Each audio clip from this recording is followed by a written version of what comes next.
같이 한 마음으로 사무엘상 20장 35절의 말씀 같이 합독해 보도록 하겠습니다. 아침에 요나단이 작은 아이를 데리고 다윗과 정한 시간에 들러나가서, 아멘. 인생을 살다 보면 맞아들이고 맞닥뜨려야 되는 크고 작은 문제들이 있을 겁니다. 그래서 아침에 눈 뜨는 것도 두려울 때가 있고, 아침에 새 아침을 맞이하는 것이 굉장히 무거울 때가 있을 겁니다. 오늘은 저 사람을 만나야 되고, 오늘은 이 문제를 해결해야 되고, 오늘은 이 사건을 종결지어야 되고, 내가 오늘은 이 부분에서 내가 말을 해야 되는 여러 가지 크고 작은 내가 오늘 치러야 되는 문제들이 있죠. 그것은 내가 한 번쯤은 뛰어넘어야 되고 해결되는 나에게 주어진 문제이기 때문에 해결을 해야 된다는 걸 알고 있을 때, 그러나 그 문제가 너무 나에게 힘이 들고 버겁게만 느껴질 때 아침에 눈을 뜨는 것이, 새 아침을 맞이하는 것이, 우리가 새 아침에 선물 같은 하루라고 하는데 나에게는 선물이 아니라 오늘 너무 무거운 짐, 오늘 하루만 빠르게 지나갔으면 좋겠다, 이 문제가 빠르게 지나갔으면 좋겠다, 이 만남이, 또한 이 모임이, 또한 이 사건이 빠르게 종결되었으면 좋겠다라는 생각만 하고 있을 때가 있을 것입니다. 지금 요나단의 심정이 그렇습니다. 요나단 설마 했던 그 모든 문제의 결론을 알아버렸습니다. 그리고 이제 요나단이 다윗을 만나러 가는 겁니다. 아버지의 마음을 알아버렸기 때문입니다. 요나단에게서는 아버지에 대한 믿음이 있었습니다. 아버지는 이제 돌이켜서 쓸 것이다, 이제 아버지는 돌이켜서 쓸 것이야 라고 생각을 했습니다. 왜냐하면 요나단이 들었기 때문에 그렇습니다. 자신이 아버지 사울에게 분명하고 정확하게 말했습니다. 아버지 이렇게 하시면 안 됩니다. 다윗 신하인 다윗에게 이렇게 하시면 안 됩니다라고 분명히 말을 하였고, 그 말 앞에서 사울 왕은 반응을 하였습니다. 이 말씀이 사무엘상 19장의 말씀을 보니 요나단이 아버지 사울에게 했던 말입니다. 사무엘상 19장 4절의 말씀부터 보니 요나단이 그의 아버지 사울에게 다윗을 칭찬하여 이르되, 원하건대 왕은 신하 다윗에게 범죄하지 마옵소서. 그는 왕께 득죄하지 아니하였고 그가 왕께 행한 일은 심히 선함이니이다.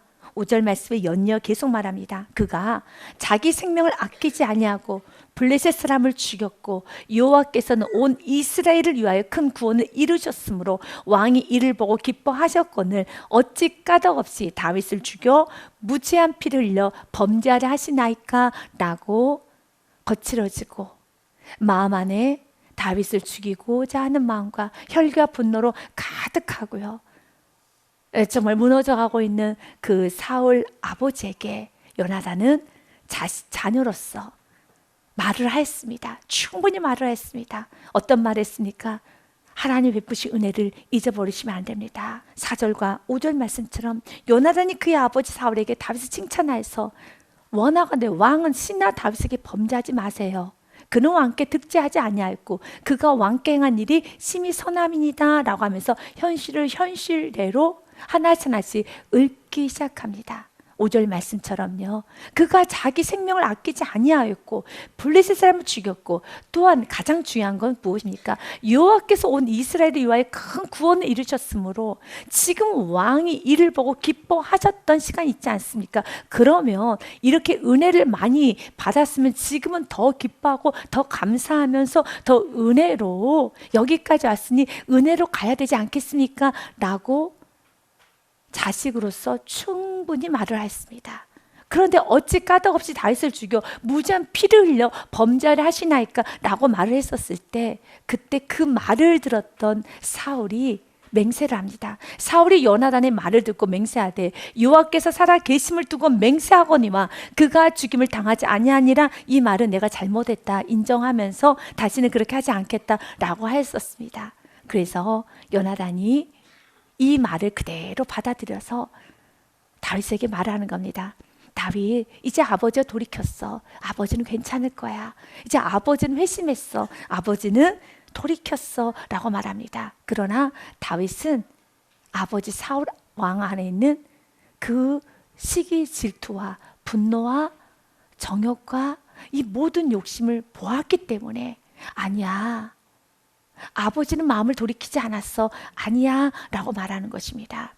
그러나 요나단은 다윗의 말을 온전히 받아들일 수가 없었습니다. 왜 그렇습니까? 6절 말씀처럼 아버지가 그렇게 말을 했기 때문에 아니야, 우리 아버지 이제는 그렇게 하지 않아 라고 말을 한 것입니다. 하지만 요나단에 있어서의 가장 큰 하나님 주시는 귀한 성품 중에 하나는 자신이 알고 있는 그 지식 앞에서 다윗이 했던 그 말도 그대로 받아들였다는 겁니다. 여러분에게도 이런 은혜가 있어야 되겠습니다.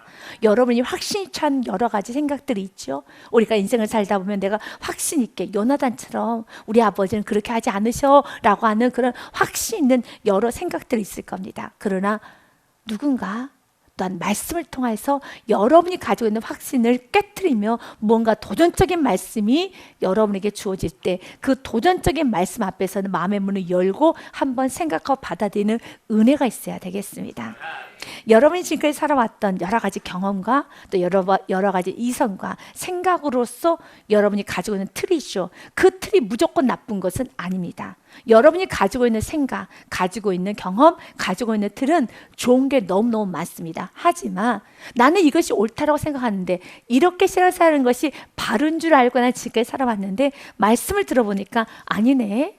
말씀을 들어보니까 아니네 라고 자꾸 나에게 도전적으로 말씀이 나에게 다 성큼성큼 다가올 때 어떻게 해야 되겠습니까? 예배자는 마음의 문을 열고 받아들여 보는 겁니다. 받아들이게 되면 하나님께서는 은혜를 베풀어 주십니다. 요나단에게 있어서 귀한 은혜 중에 하나는 그는 다윗의 말을 그대로 받아들입니다. 그리고 다윗에게 이렇게 전합니다. 그렇다면 내가 아버지의 마음을 확인해야겠습니다 라고 말을 하면서 이제 식사 자리에 만약 아버지가 다윗 너를 죽이고자 하는 마음이 있다면 넌 도망가야 돼.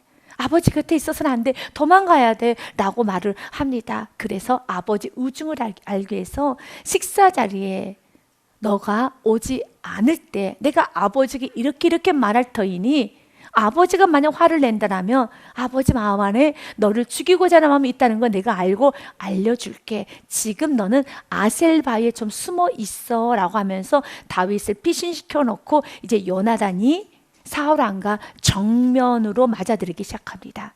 그리고 사울 왕에게 이렇게 말을 하기 시작합니다. 먼저 사울 왕이 식사 자리에 다윗이 보이지 않자 묻습니다. 요나단에게. 요나단아, 왜 다윗이 없느냐라고 묻습니다. 그때 요나단이 아버지 사울에게 이렇게 말합니다. 아버지 사울 왕이시여, 다윗이 나에게 간청을 했습니다. 형님께서, 엘리압 형님께서 오랜만에 식사를 같이 하자고 집으로 내려오라고 해서 제가 보냈습니다. 그래서 집에서 식사하고 다시 돌아올 것입니다 라고 말을 합니다. 이 말은 극히 평범한 말이죠. 극히 모두가 다 이해할 수 있는 이 말인 것입니다. 그래서 오랜만에 가족들끼리 식사를 하는 시간을 가졌으면 좋겠다고 해서 나에게 간청이 되어서 내가 식사하고 돌아오라고 보냈습니다 라고 했었을 때 그 말을 들었던 사울 왕이 사무엘상 20장의 말씀, 지난주에 했던 말씀이죠. 30절부터 34절 말씀에 보니 사울이 요나단에게 화를 내며 그에게 이르되 폐역무독한 계집의 소생아, 내가 이새의 아들을 택한 것이 내 수치와 내 어미의 벌거벗은 수치됨을 내가 어찌 알지 못하랴라고 하면서 다윗에게 쏟아부어야 되는 모든 분노를 누구에게? 요나단에게 쏟아붓기 시작합니다. 근데 그 말이 상당히 지나칩니다. 요나단에게 화를 내면서 그에게 무슨 말 하는가? 바로 너는 태어나지 말았어야 되는 사람이다 라고 그에게 아픈 말 합니다. 31절 말씀에 이새의 아들이 땅에 사는 동안은 너와 내 나라가 든든히 서지 못하리라. 그런즉 이제 사람을 보내어 그를 내게로 끌고 오라. 그는 죽어야 할 자이니라 한지라 라고 하면서 사울 왕에 있는 모든 악이 다 드러나기 시작합니다. 그 상황에서 요나단은 아버지에게 이렇게 말합니다.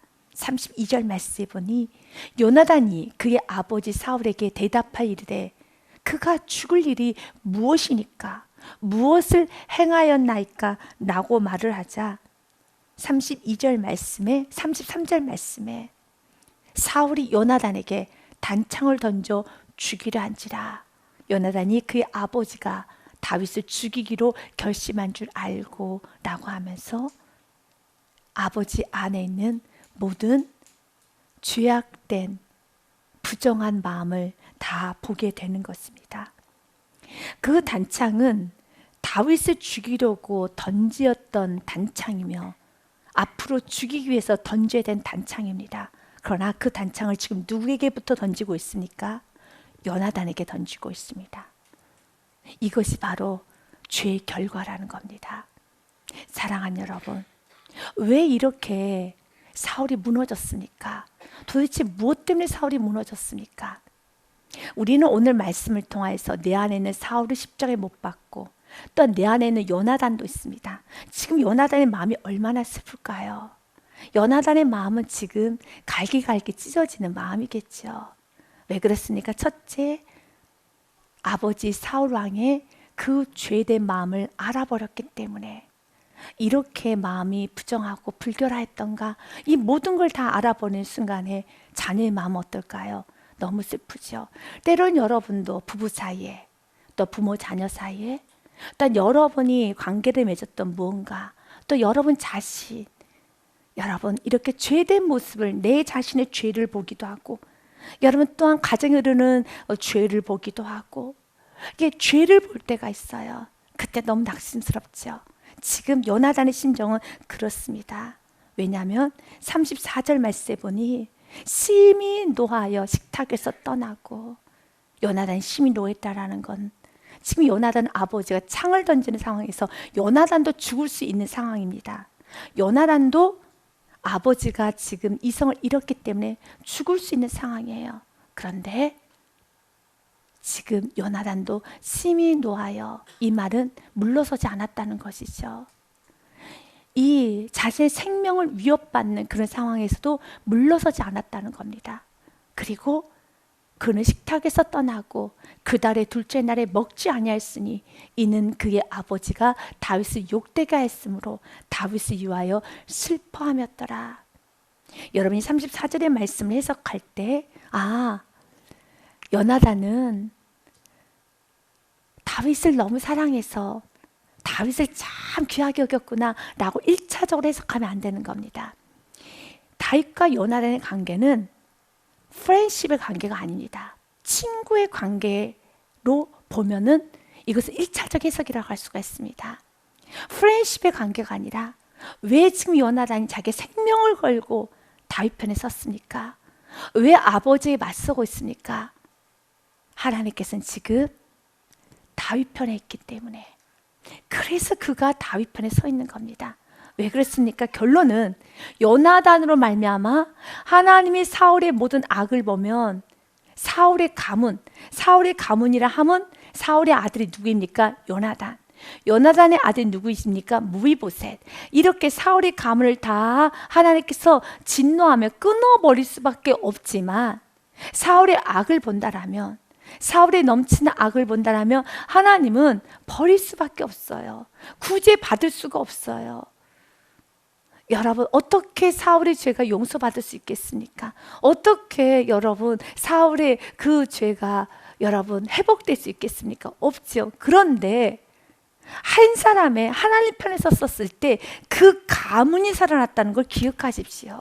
주님은 오늘 우리들에게 말합니다. 여러분의 죄가 아무리 크고 가정에 흐르는 저주가 아무리 크고 때로는 문제가 산더미까지 커져서 마치 지금 나의 문제가 사울과 같아. 지금 내가 세워야 되는 영혼이 사울과 같이 이렇게 크게 하나님 앞에 범죄한 영혼이야. 지금 이렇게 큰 문제가 있어 라고 한다 할지라도 사랑하는 여러분, 여러분은 꼭 기억하셔야 될 말씀이 있어요. 사무엘하 9장의 말씀에 보니 1절에 이렇게 되어 있습니다. 다윗이 이르되 사울의 집에 아직도 남은 사람이 있느냐? 내가 요나단으로 말미암아 그 사람에게 은총을 베풀리라니라. 믿으십니까? 그래서 믿음의 한 사람이 있으면 하나님은 절대로 그 가정은 무너지지 않습니다. 여러분 나라 민족을 바라볼 때 어떠신가요? 여러분이 오늘도 직장생활하고 사업을 하며 사회 가운데 있었을 겁니다. 직장생활하며 직장 가운데 어떤 느낌이 드셨습니까? 오늘 생활하면서 어떤 느낌이 드셨습니까? 또한 여러분의 가정을 보면 또 어떻습니까? 여러분의 자신을 보면 어떻습니까? 어떤 날은 괜찮게 느껴지지만 어떤 날은 참 그 죄악의 무게가 무겁다라고 느껴질 때가 있을 겁니다. 우리 가정의 죄악의 무게가 무겁다. 우리 사회 안에, 우리 회사 안에, 이 나라 이민족 안에 내 안에 있는 죄악의 무게가 무겁게 느껴질 때가 있을 겁니다. 마치 누구처럼요? 사울처럼. 여러분 사울을 볼 때 어떻습니까? 여러분 사울이 회복이 될 수 있을까라고 의구심이 많이 들지 않습니까? 맞습니다. 이거 회복이 될까? 우리나라 이 모든 죄악의 문제 회복이 될까? 내 안에 있는 이 깊이 뿌리 내려 있는 쓴뿌리와 깊이 뿌리 내려 있는 여러분 모든 피해 있을까? 모든 아버지 욕심과 이기심과 모든 여러분 뒤틀어져 버린 하나님과의 관계, 모든 관계가 다 회복이 될 수 있을까라고 여러분들이 낙심이 될 때가 있을 거예요. 그래서 오늘 말씀에 뭘 이렇게 정했습니다. 낙심하지 마십시오. 성경은 말합니다. 누구로 말미암아?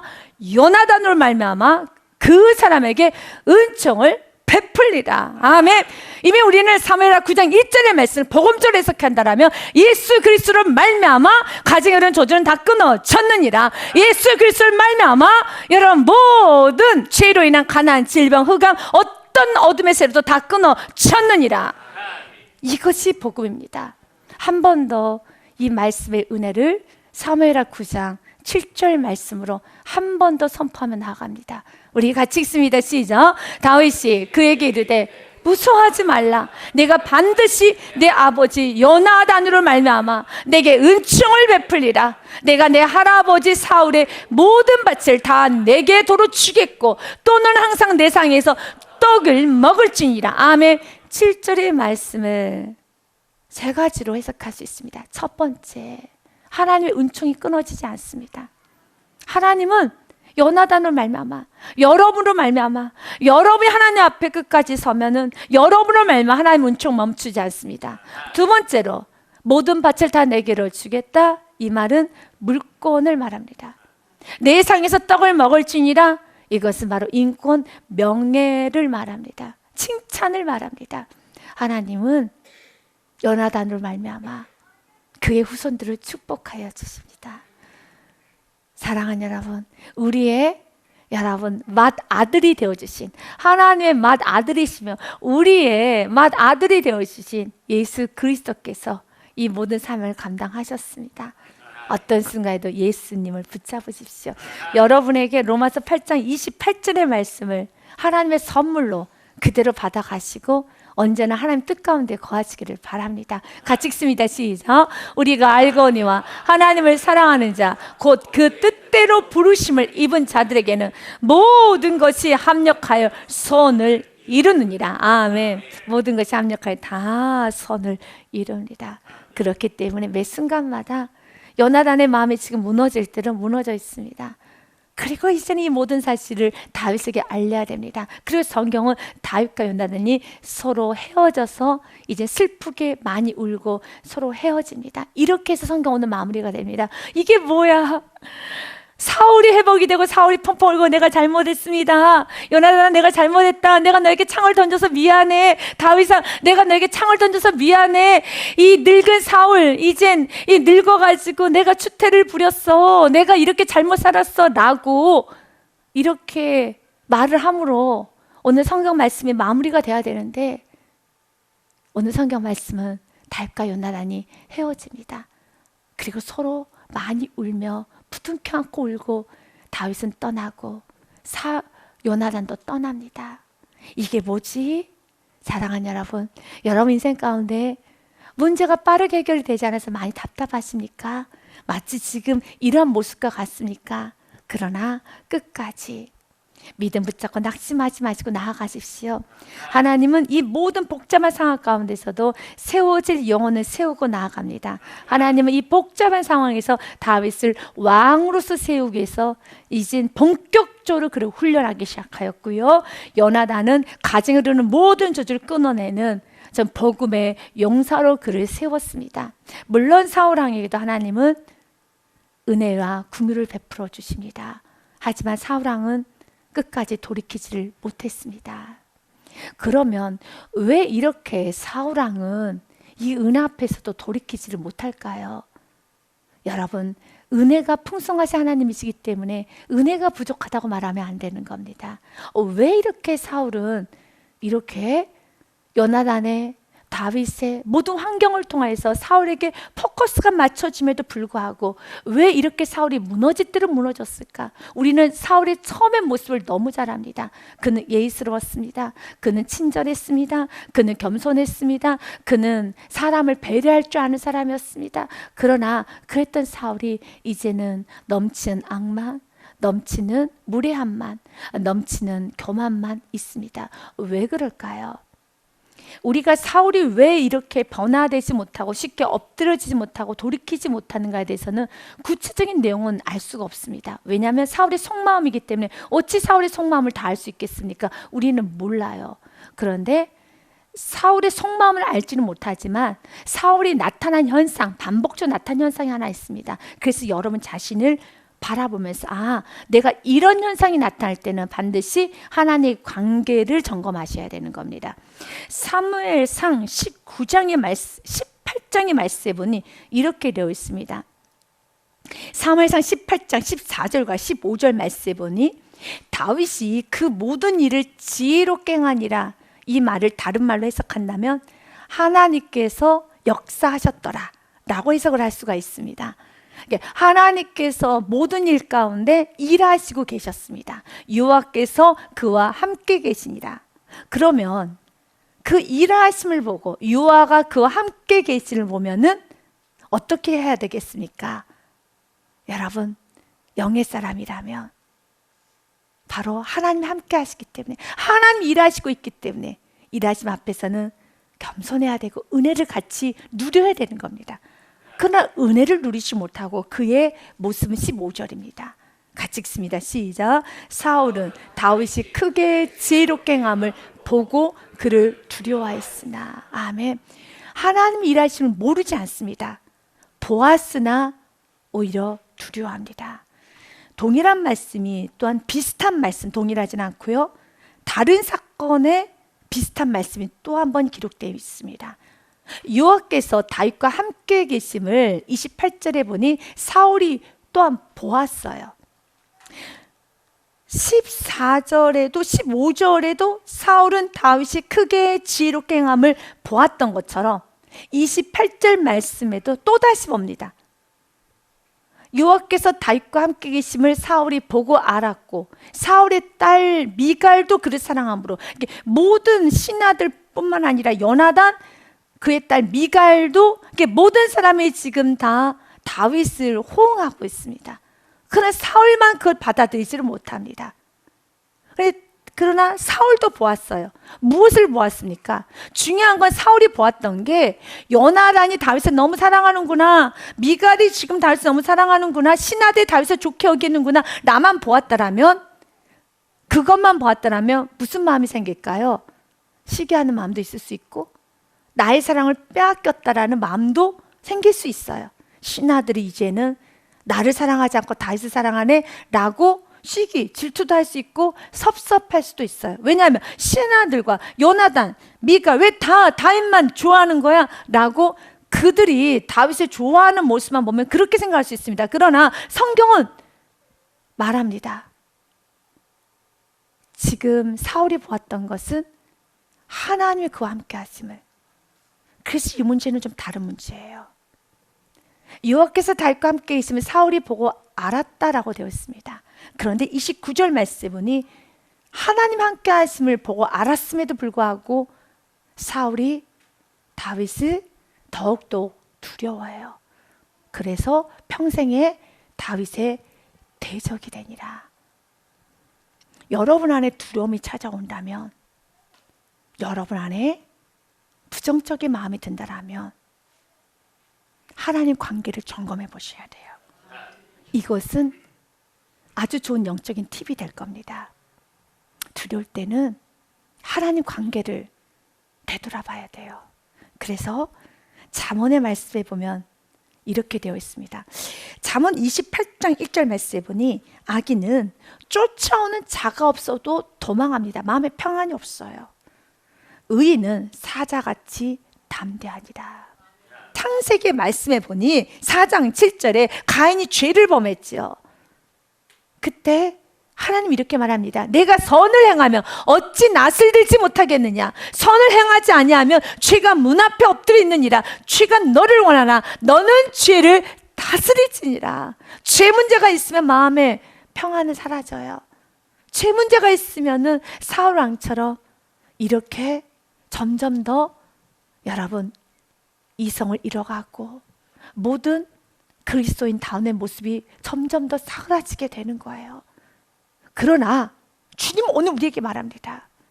그래서 크고 작은 내 안에 죄가 있을 때 그 죄를 쥐고 있는 것이 아니라 근본적인 부분을 주님께 내어놓고 주님 날마다 그 위에 보혈의 피를 뿌리시길 바랍니다.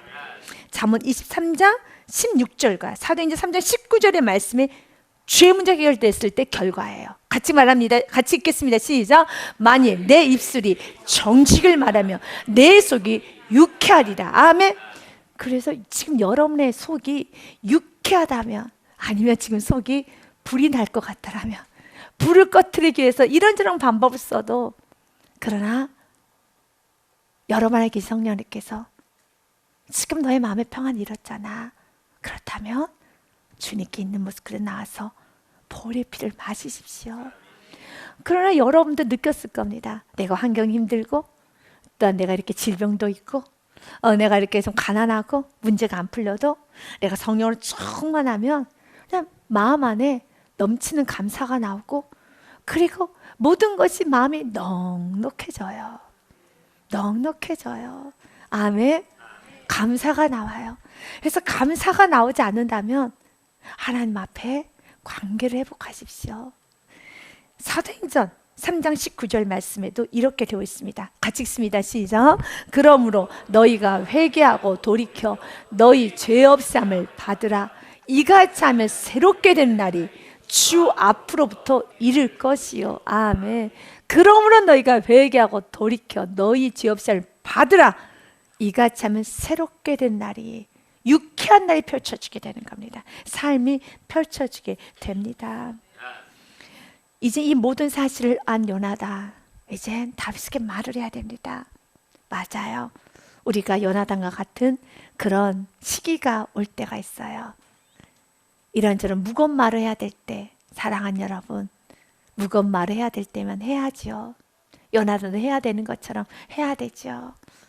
주님께서는 지금은 무겁지만 내일은 새날을 준비하실 걸 믿고 오늘 이 무거운 문제 가운데 외면하고 자신의 굴 속으로 들어가지는 마시고요. 십자가를 붙잡고 그리고 강하고 담대하게 믿음 다해서 나아가시기를 바라겠습니다. 이제 요나단이 이제 아침에 일찍 아침에 요나단이 작은 아이를 데리고 다윗과 정한 시간에 둘러 나아가서 에셀바에 숨어있는 그 다윗에게 나아간다는 겁니다.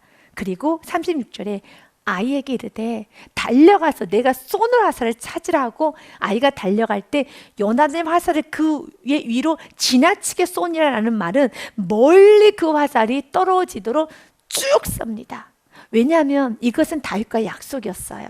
사무엘상 20장 말씀 21절과 22절 말씀에 내가 아버지의 의중을 알아보고 올 테니 너는 에셀바에 숨어 있으라 라고 하면서 만약 내가 아이를 보내어 가서 화살을 찾으라 하며 내가 짐짓 아이에게 이르기를 보라 화살이 내 이쪽에 있으니 너 주위에 이렇게 펼쳐 있으니 이제 가져오라 하거든 너는 괜찮아 돌아와 유하께 살아계심을 두고 맹세하는 내가 평안히 무사할 것이야. 우리 아버지 마음 안에 다윗 네가 생각했던 그런 마음 없어 라고 약조를 한 겁니다. 그러나 22절처럼 만일 아이에게 이르기를 보라 화살이 내 앞쪽에 있다 하거든 이 말은 이 화살을 주우러 오는 그 아이의 앞쪽에 화살이 떨어졌다는 것은 이젠 그 아이는 뒤를 돌아봐야 될 이유가 있나요 없나요?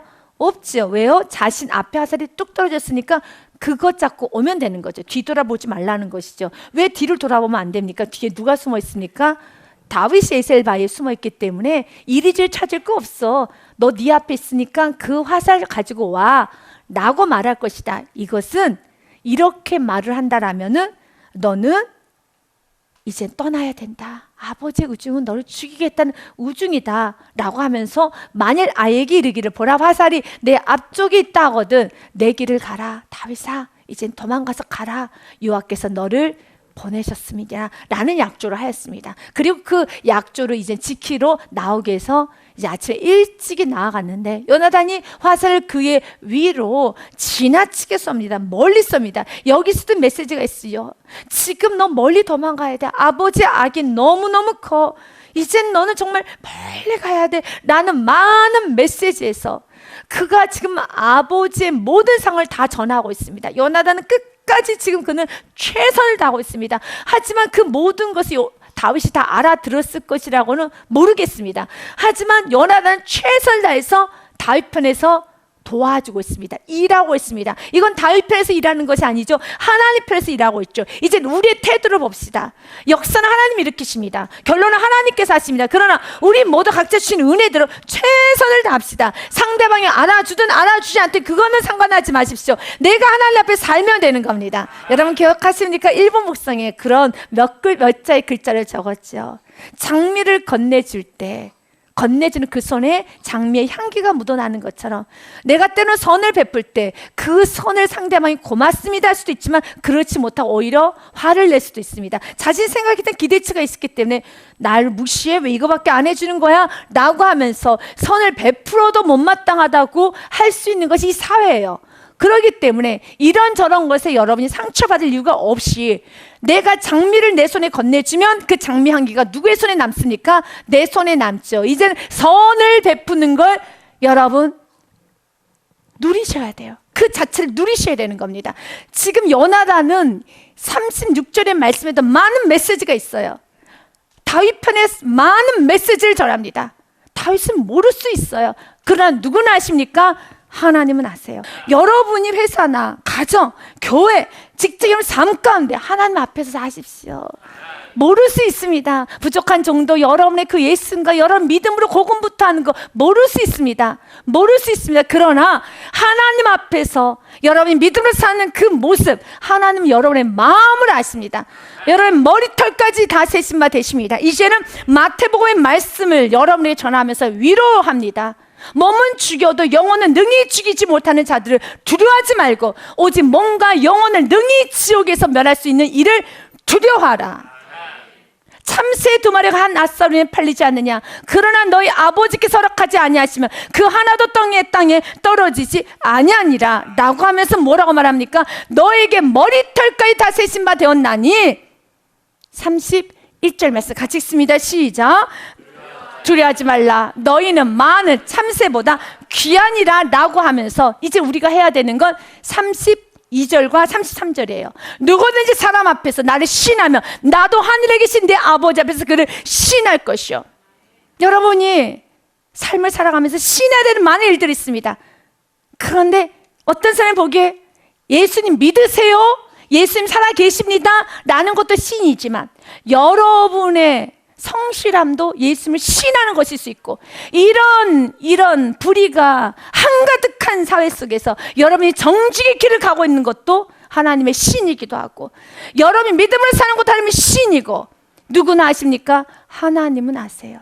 신하십시오. 하나님이 내게 주신 은혜 앞에서 그 은혜 맞게 살면 되는 겁니다. 은혜 맞게 사십시오. 역사는 하나님이 일으키십니다. 결론은 하나님께서 하십니다.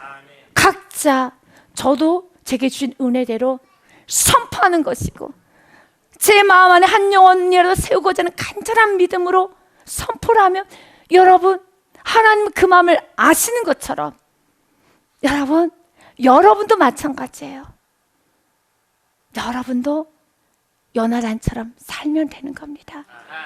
33절 말씀 같이 읽습니다. 시작. 누구든지 사람 앞에서 나를 부인하면 나도 하늘에 계신 내 아버지 앞에서 그를 부인하리라. 아멘. 그리고 아주 아픈 말합니다. 마치 요나단과 지금 아버지 사울왕과 같은 모습입니다. 내가 세상에 화평을 주러 온 줄 생각하지 말라. 화평이 아니요 검을 주러 왔노라. 너무 아프죠. 이 아픈 말씀이 계속 이어지네요. 내가 온 것은 사람이 그 아버지와 딸이 어머니와 며느리가 시어머니와 불화하게 하려 함이니 사람의 온수가 작은 집안에 시끄리라 라는 이 말씀까지 이어져 가고 있습니다. 지금 요나단은 너무 슬픈 인생을 살아가고 있습니다.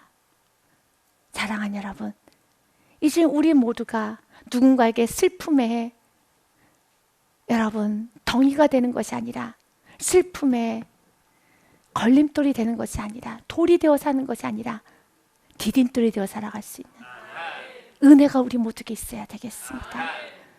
지금 요나단은 열심으로 합니다. 열심히 합니다. 불쌍할 정도로 열심히 합니다.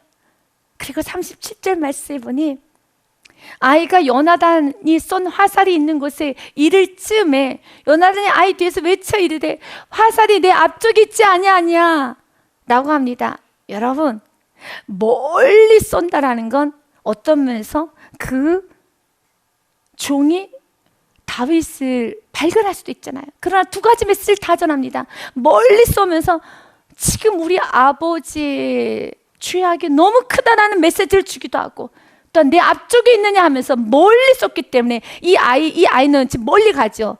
그러면 요나단은 소리를 얼마나 크게 질러야 되겠어요. 멀리 쏘아놓고 네 앞쪽에 있어, 절대 뒤돌아보면 안 돼. 여러분, 이럴 땐 상상하면서 말씀을 들어도 참 좋아요. 요나단은 지금 많은 노력을 하는 거예요. 저는 우리 모두가 이런 요나단처럼 살기 원합니다.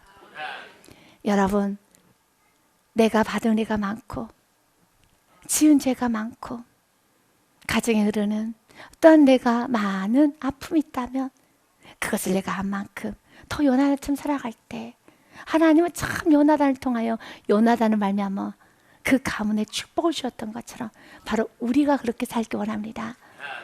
불평하기보다는 왜 이렇게 사회가 지저분해? 라고 불평하기보다는 지저분하다는 걸 많이 깨달았으니까 여러분, 그렇다면 이제 요나단처럼 노력하는 겁니다. 그냥 노력하는 겁니다. 하나님 그 마음을 보고 계셔요. 멀리 쏘아대서 또 멀리 있는 종이 뒤돌아보면 안 되니까 외쳐 이르되, 큰 소리로 외쳐 이르되 화살이 네 앞쪽에 있지 아니하냐 하고 38절에 요나단이 아이 뒤에서 또 외치되 지체 말고 빨리 다름질을 하며. 이것은 사실은 아이에게 외치고 있지만 누구에게 지금 전하는 말입니까? 다윗에게 하는 말이에요. 지체 말고 빨리 다름질을 하며 요나단이 아이가 화살을 주어가지고 주인에게로 돌아왔으나 그 아이는 아무것도 알지 못하고 요나단과 다윗만 그 일을 알았더라. 저는 39절의 말씀을 이렇게 해석하고 싶습니다. 그 아이는 아무것도 알지 못하고 세상은 아무것도 알지 못하나 요나단과 다윗만 그 일을 알았더라. 그리고 누구도 알으셨더라? 하나님도 알았더라. 이걸 믿고 낙심하지 마시고 나아가시기를 바라겠습니다. 하나님도 알았더라. 우리가 사는 삶은 믿음으로 사는 겁니다. 믿음으로 사십시오. 반드시 믿음에 따른 보상이 있습니다. 어떤 상황이 있어 변명핑계 합리하지 마시고 하나님 앞에서 정직한 예배자가 되고 하나님 나에게 주시는 말씀 앞에서 겸손하셔서 나아가시길 바라겠습니다. 하나님을 겸손하게 만으로 여기지 않고 섬기며 나아갈 때 하나님은 큰 은혜를 베풀어 주십니다. 그리고 이제 요나단이 그의 무기를 아이에게 주며 이르되 이것을 가지고 성읍으로 가라 하니 아이가 가매 다윗이 곧바위 남쪽에서 일어나서 땅에 엎드려 3번 절한 후에 서로 입 맞추고 같이 울고 다윗이 더욱 심하게 울더니 심하더니. 사랑하는 여러분, 우리에게는 이런 아픔의 시간, 이런 사랑의 아픔이 있어요. 그러나 이 사랑의 아픔도 하나님 다 합력하여 선을 이실 걸 믿고, 지금 조금 가정 안에 아픔이 있으니까, 인생에 아픔이 있으니까, 여러분 아픔이 느껴지시니까 이때 낙심하지 마세요. 42절 말씀처럼요, 같이 읽습니다. 시작. 요나단이 다윗에게 이르되 평안히 가라. 우리 두 사람이 여호와 이름으로 맹세하여 이르기를 여호와께서 영원히 나와 너 사이에 계시고 내 자손과 내 자손 사이에 계시리라 하였느니라 하니 다윗은 일어나 떠나고 요나단은 성읍으로 들어가니라. 서로 아름다운 이별을 합니다. 그리고 각자 하나님 앞에서 살아가기 시작합니다. 하나님은 요나단을 통해서 영광을 받으셨고 다윗을 통해서 영광을 받으셨고 하나님은 또한 하나님의 일을 이루어 가셨습니다. 그 축복은 요나단 때 끝나는 것이 아니라 사무엘하 9장의 말씀 그대로 그의 자손의 자손 때까지 은총과 명예와 모든 하나님의 축복을 받게 되었습니다. 여러분에게도 주님은 이사야서 54장 10절의 말씀으로 약속하십니다. 이 약속의 말씀 붙잡고 끝까지 믿음의 길을 한 걸음 한 걸음 나아가는 여러분의 삶이 되시기를 주님 이름으로 축복드립니다. 다 같이 읽고 마치겠습니다. 산들이 떠나며 언덕들은 옮겨질지라도 나의 자비는 내게서 떠나지 아니하며 나의 화평의 언약은 흔들리지 아니하리라.